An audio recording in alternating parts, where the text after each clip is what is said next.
नमस्कार दोस्तों, आपका स्वागत है हमारा चैनल DDS पर। जी हाँ दोस्तों, आज हम आपके सामने एक महत्वपूर्ण टॉपिक पे बात करने वाले हैं, वो है वर्ण या वर्णमाला। जी हाँ दोस्तों, तो ये एग्ज़ाम की प्रत्येक एग्ज़ाम हो, चाहे कक्षा 8 से लेके IAS तक एग्ज़ाम में हिंदी वर्णमाला का अहम रोल होता है। जो कि चाहे एग्ज़ाम के बोर्ड के एग्ज़ाम हो या फिर किसी भी कंपटीशन के एग्ज़ाम हो, उसमें हिंदी वर्ण ग्रामर में अहम रोल होता है। तो हम आज जो विशेष टॉपिक जो बात करने वाले हैं वो है वर्ण, और वर्ण के बारे में पढ़ेंगे, वर्णमाला के बारे में पढ़ेंगे, वर्ण हिंदी में वर्ण की संख्या कितनी, इनके बारे में पढ़ेंगे। तो चलिए सबसे पहले हम बात करने वाले हैं वर्ण के बारे में कि वर्ण क्या है। तो पूछा जाए आपको तो वर्ण क्या है, तो भाषा की सबसे छोटी इकाई। जी हाँ दोस्तों, भाषा की सबसे छोटी इकाई होती है ना, उसे छोटी इकाई को क्या कहते हैं? वर्ण। छोटी इकाई को क्या कहते हैं दोस्तों? वर्ण। भाषा की सबसे छोटी इकाई होती है, उसे क्या कहते हैं? वर्ण। क्या कहते हैं? वर्ण। वर्ण वह होता है जिसके माध्यम से अपने विचारों का लिपिबंध किया जाता है। अपने विचार होते हैं, उनको क्या किया जाता है? लिपिबंध किया जाता है, व्यवस्थित ढंग से उसे उतारा जाता है, उसे कहते हैं वर्णमाला। वर्णमाला वर्णों का वह समूह। जी हाँ दोस्तों, वर्णमाला किसे कहते हैं? वर्णों का जो समूह होता है ना, उन समूह को क्या कहते हैं? वर्णमाला। वर्णों का समूह को वर्णमाला कहते हैं। चलिए अगला जो हम अहम टॉपिक बात करने वाले हैं, हिंदी में कुल कितने वर्ण होते हैं? जी हाँ दोस्तों, यदि आपको पूछा जाए हिंदी के अंदर कितने वर्ण होते हैं, तो ध्यान रखिएगा, हिंदी में कुल वर्ण होते हैं 52। कितने होते हैं दोस्तों? 52 होते हैं। जी हाँ दोस्तों, कितने होते हैं? टोटल 52 वर्ण होते हैं। 52 वर्ण में स्वर होते हैं, व्यंजन होते हैं। स्वर कितने होते हैं हिंदी में? 11। स्वर कितने होते हैं हिंदी में? 11। व्यंजन कितने होते हैं? 33। व्यंजन कितने होते हैं? 33। संयुक्त व्यंजन कितने होते हैं दोस्तों? संयुक्त व्यंजन होते हैं दोस्तों 4। कौन कौन से होते हैं संयुक्त व्यंजन? 4 होते हैं दोस्तों। एक होता है स्र, एक होता है क्षेत्र, एक होता है ज्ञ, एक होता है त्र। ये 4 वर्ण होते हैं, उन्हें संयुक्त वर्ण कहते हैं। संयुक्त वर्ण का अर्थ होता है जिसके अंदर 2 वर्णों से मिलकर बने होते हैं। कितने वर्णों से मिलकर बने होते हैं? 2 वर्णों से मिलकर बने होते हैं। 2 वर्णों से, इन्हें संयुक्त व्यंजन कहते हैं। और 2 होते हैं अयोगवा। कितने होते हैं अयोगवा दोस्तों? अयोगवा कितने होते हैं? 2। कौन कौन से अयोगवा? अ, अंग, अह, अंग, अह। ठीक है। और 2 होते हैं द्विगुण। क्या होते हैं? द्विगुण। द्विगुण में कौन होते हैं? ड और ढ। ये कुल मिला के हिंदी के अंदर 52 वर्ण होते हैं। चलो अब हम बात करते हैं वर्ण क्या है। वर्ण की परिभाषा देख लेते हैं। वर्ण की परिभाषा, किसी भी भाषा की सबसे छोटी ध्वनि वर्ण कहलाती है। किसी भी भाषा की सबसे छोटी जो इकाई होती है वो क्या होती है? वर्ण होती है। अर्थात ऐसी ध्वनि जिनका अंतिम विभाजन कर दिया जाए या आगे का विभाजन किया जाना असंभव है, यानी उसका आगे का विभाजन करना वह असंभव है, जैसे कि उसे वर्ण कहते हैं। जैसे उदाहरण के तौर पे ये जो अ, ई, उ, क, च, ट, प, य, र, ल, ये जो वर्ण है, इनका विभाजन करने के बाद इससे आगे विभाजन होने वाला नहीं है। ये सबसे छोटी इकाई होती है, इन्हें क्या कहते हैं? वर्ण। क्या कहते हैं दोस्तों? वर्ण। अब अगला जो टॉपिक है अक्षर। अक्षर किसे कहते हैं? तो अक्षर जब किसी ध्वनि या ध्वनि का जो समूह उच्चारण जीभ के एक झटके से कर दिया जाए, एक झटके से जीभ से उच्चारण कर दिया जाए, उसे क्या कहते हैं? अक्षर। क्या कहते हैं? अक्षर।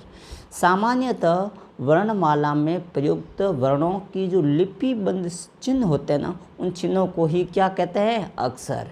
जैसे ये अभी जो आया ना अ, ये आ, ये सब क्या है? अक्षरित है, इन्हें लिपिबंध किया गया है, इन्हें उतारा गया है। अब देखिए, वर्णों को हम 2 भागों में बांट सकते हैं। मुख्यतः वर्णों को कितने भागों में बांट सकते हैं? 2। कौन कौन सा है? स्वर वर्ण और व्यंजन वर्ण, 2 प्रकार के। आज हम सबसे टॉपिक बात करने वाले हैं वह है स्वर के ऊपर। किस के ऊपर बात करने वाले हैं? स्वर के ऊपर। चलिए स्वर के बारे में पढ़ लेते हैं। स्वर वर्ण क्या है?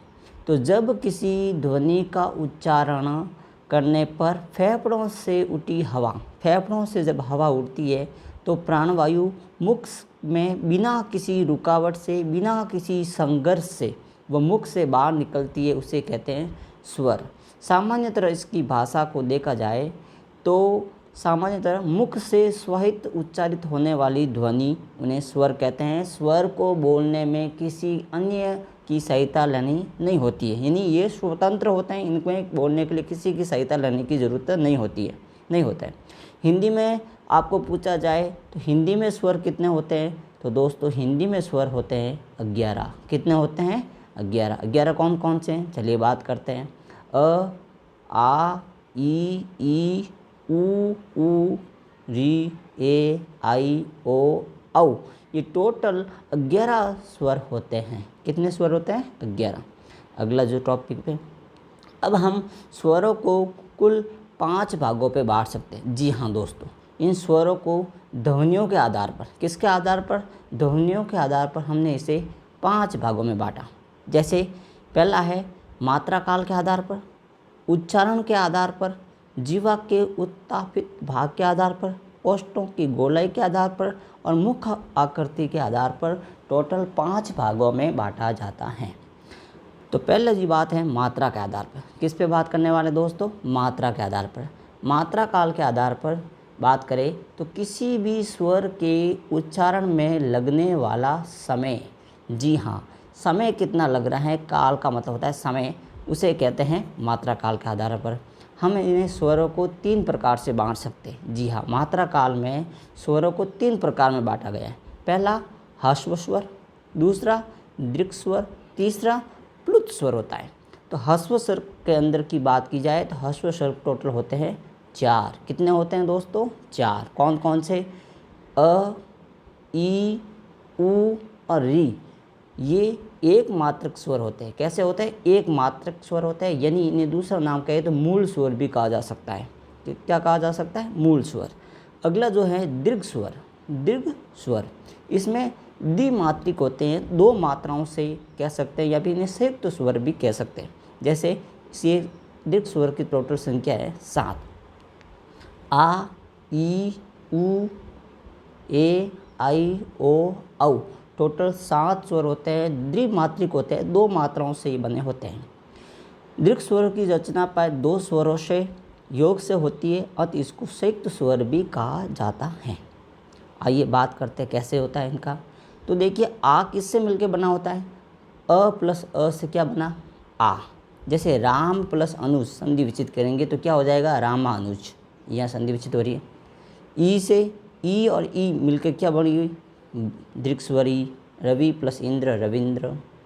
जैसे ऊ प्लस ऊ से बना ऊ। भानु प्लस उदय भानुदय। ए अ प्लस ई मिलकर क्या बनी? ए। अ प्लस ऊ मिलकर क्या बना? ओ। अ प्लस ओ से मिलकर क्या बना? औ। तो यानी ये कह सकते हैं ये संयुक्त स्वर होते हैं, 2 स्वरों से मिलकर बने होते हैं, उन्हें क्या कहते हैं? दीर्घ स्वर। तीसरा जो बात था मात्रा के आधार पर वो था प्लुत स्वर। क्या था? प्लुत स्वर। मूलतः कोई भी स्वर प्लुत नहीं होता है, मूल रूप से कोई प्लुत स्वर नहीं होता है, किंतु जब किसी स्वर के उच्चारण में ह्रस्व स्वरों से 3 गुना समय लग जाता है, 3 गुना समय अधिक लग जाता है, तब वे स्वर प्लुत स्वर कहलाते हैं। स्वर को प्लुत के रूप को व्यक्त करने के लिए उसके साथ ये जो ओम का चिन्ह है इनका प्रयोग किया जाता है। जैसे ओम होता है ना, जो लंबी टोन में जो आवाज़ देने के लिए प्लुत स्वर का प्रयोग किया जाता है। स्वर वर्णों का वह विभाजन सर्वप्रथम संस्कृत के आचार्य थे पाणिनि ने किया। जी हाँ, स्वरों का जो वर्ण है इनका विभाजन सबसे पहले यदि आपको इतिहास में देखने को मिलेंगे तो संस्कृत के अंदर आचार्य हुए थे पाणिनि के द्वारा। इनकी जो एक ग्रंथ है अष्टध्यायी ग्रंथ के अंदर आपको इसका उल्लेख मिलेगा स्वरों के बारे में। ये श्लोक हैं, इसके बारे में ये विभाजित किया गया है, श्लोक दे रखा है। अगला जो आप टॉपिक बात करने वाले हैं, अब दूसरा मात्रा के आधार पर, पहला मात्रा के आधार पर, दूसरा है उच्चारण के आधार पर। किसके आधार पर स्वर को बांटा गया? उच्चारण के आधार पर। उच्चारण के आधार पर बात करें तो पहला है अनुनासिक स्वर। अनुनासिक का अर्थ होता है मुख प्लस नासिक, मुख और नाक से बने अनुनासिक कहते हैं।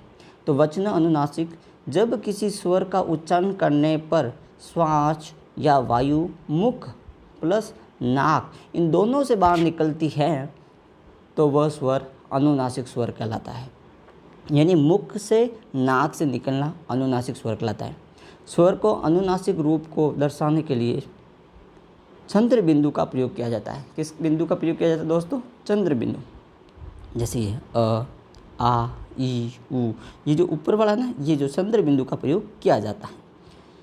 अगला है अनुनुनासिक, अन प्लस अनुनासिक, यानी जब किसी स्वर का उच्चारण करने पर श्वास केवल मुख से निकलती है, अनुनासिक में केवल और केवल मुख से ही श्वास निकलती है, तो वह अनुनासिक, अनुनासिक या फिर निर्नासिक कह सकते हैं। मूल रूप से लिखे हुए सभी स्वर अनुनासिक कहलाते हैं। तीसरा हमने बांटा जीवा के उत्थापित भाग के आधार पर। इस आधार पर स्वर के भी 3 भेद होते हैं। कितने होते हैं? 3। पहला अग्रभाग जो आगे वाले जीभ की, दूसरा मध्य भाग, और तीसरा होता है वो होता है आखिरी जो तीसरा भाग होता है वो पच्च भाग होते हैं। तो 3 भागों में बांटे गए हैं जीवा के आधार पर, जीभ के आधार पर। पहला है अग्रभाग। अग्रभाग में क्या है? उच्चारण के समय जीभ का आगे वाला जो भाग है वो ऊपर की ओर उठता है। क्या उठता है? ऊपर की ओर। जैसे ई, ए, आई, ये जो 4 वर्ण है ना, ये सभी अग्र स्वर रहता है जो जीभ के आगे वाले भाग से बोला जाता है। अगला है मध्यम। मध्यम स्वर की बात करें तो उच्चारण के समय जीभ का 20 का भाग ऊपर उठता है, 20 का भाग में उठता है, जिसे आप केंद्रीय स्वर कह सकते हैं। केवल एक होता है वर्ण अ वर्ण हमेशा ध्यान रखिएगा, जीभ के आधार पर मध्यम स्वर होता है। और तीसरा जो बांटा गया पच्च स्वर, यानी उच्चारण करने पर जीभ का पीछे वाला भाग ऊपर उठता है। जी हाँ दोस्तों, पीछे वाला भाग उठता है, उसे क्या कहते हैं? पच्च स्वर। इसमें आ, उ, आउ, औ, ओ, औ, ये जो 5 स्वर है ना, ये बांटे गए पच्च आधार पर। तो ये हो गए 5, इसमें हो गए 1 और इसमें ये हो गए 4। तो टोटल कितने? 10 वर्ण। अगला जो आपके सामने है चौथा, ओष्ठों की गोलाई के आधार पर, यानी होठ की जो गोलाई के आधार पर भी इसे बांटा जा सकता है। पहला है वर्ता आकार में, वर्तामुखी कह सकते हैं। उच्चारण करने पर होठों का जो आकार गोल हो जाता है, जैसे उ, ओ, औ। इसी तरह अवर्ताकार, अवर्तमुखी स्वर उच्चारण करने के समय होठों का आकार गोल ना होकर ऊपर और नीचे की ओर फैल जाता है, जैसे आ, ई, ए, आई, ये सभी अवर्ताकार है ओष्ठों के आधार पर। और तीसरा 2 भागों में बांटा था। अब 5वां जो अंतिम जो भाग है स्वर के जो बांटे गए, वह है मुख की आकृति के आधार पर। मुख की आकृति कैसी है? इसके आधार पर सवर्त स्वर, मुख का सबसे कम मुख खुलना, जैसे ई, उ। इसी तरह विवर्त के अंदर मुख में सबसे सर्वाधिक मुख खुलता है आ। अगला जो है अर्ध स्वर्त में मुख का स्वर्त थोड़ा ज़्यादा खुलना, ए, ओ। अर्धवर्त में मुख का विवर्त से थोड़ा कम खुलना, आई, औ, इसमें क्या है? कम खुलता है।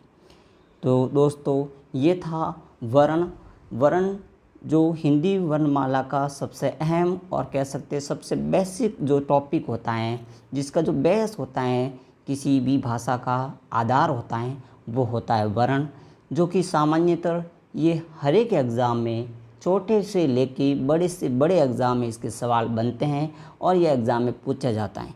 तो दोस्तों ये वीडियो अच्छा लगे तो लाइक और सब्सक्राइब करिएगा, और आपको कोई कमी नज़र आए तो कमेंट बॉक्स में ज़रूर लिखिएगा। आशा करता हूँ कि और इसमें सुधार करूँगा, और आशा करता हूँ कि ये वीडियो अच्छा लगे